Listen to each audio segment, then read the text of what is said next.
Looking now at Chapter 9, Section 3, in the Fall of Rome, we are going to find out more about Constantine and his role with Christianity and how his support for Christianity helped Christianity gain traction in the Roman Empire.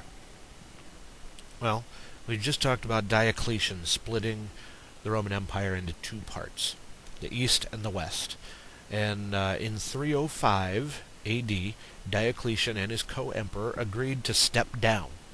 They're going to give up the emperorship and let somebody else take over. Well, apparently they didn't have a very good plan for it, and so from 305 to 312, there were 7 years of civil war among the generals of the Roman Empire. They fought amongst themselves to be able to gain power.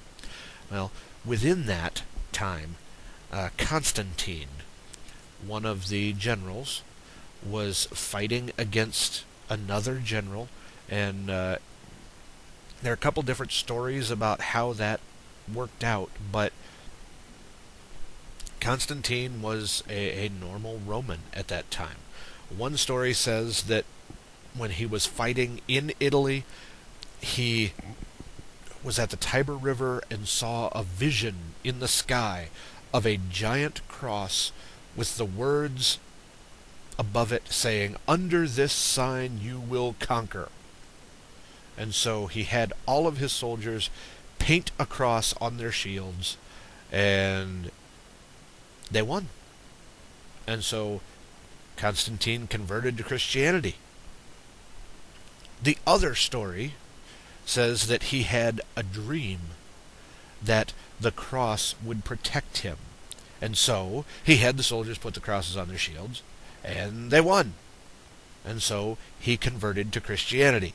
Either way, Constantine decides to become a Christian, and when he takes over Rome, he begins to help Christianity gain a little more power. And so when Constantine won the battle, he took over the western half, and 2 other guys took over the eastern half, Licinius and Maximus. And in 313, Constantine and Licinius agreed that they would have freedom of religion. There would be no more persecution of anybody, and that meant there would be no more persecution of Christians either. Everyone was free to open their churches publicly. They didn't have to have church quietly hidden away in somebody's house. Property that had been taken from Christians was returned, and Christianity became an official Roman religion in 313. Well, Licinius was apparently not all into that idea, and in the eastern half of the empire, he did not make sure that the persecution was ending. And so Constantine in 324 fought against Licinius and defeated him. And so Constantine took over the entire Roman Empire that was left.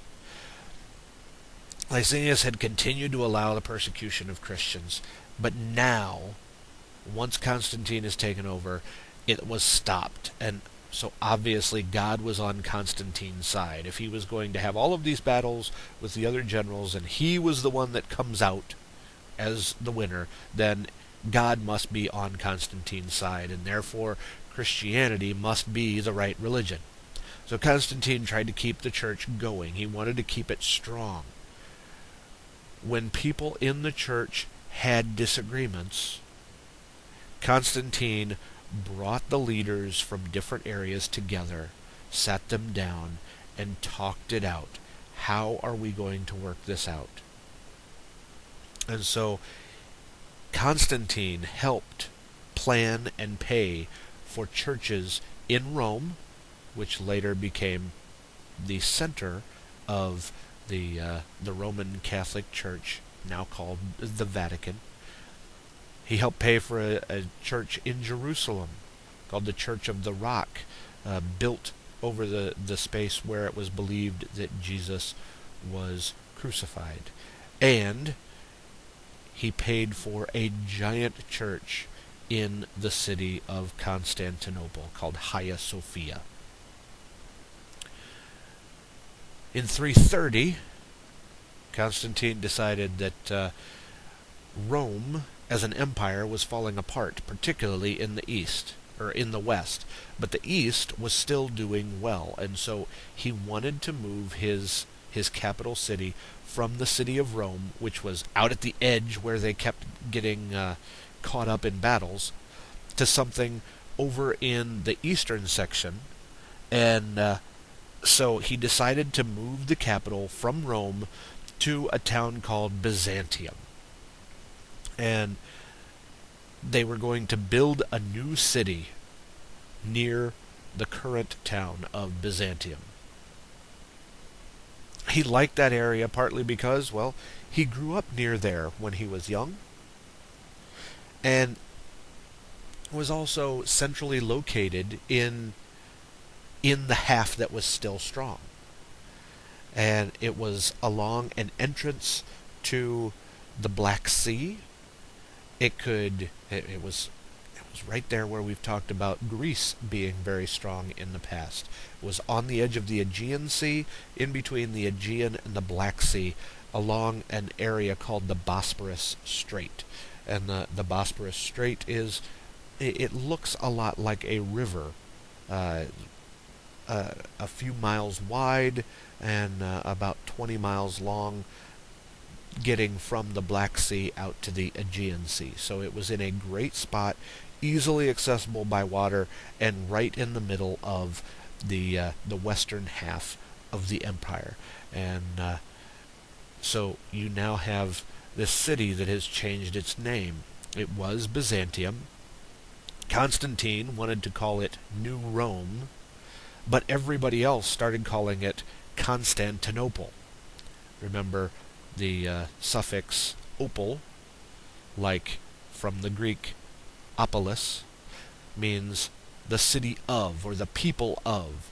So Constantinople means Constantine's city. So it was Byzantium. Constantine wanted to call it New Rome.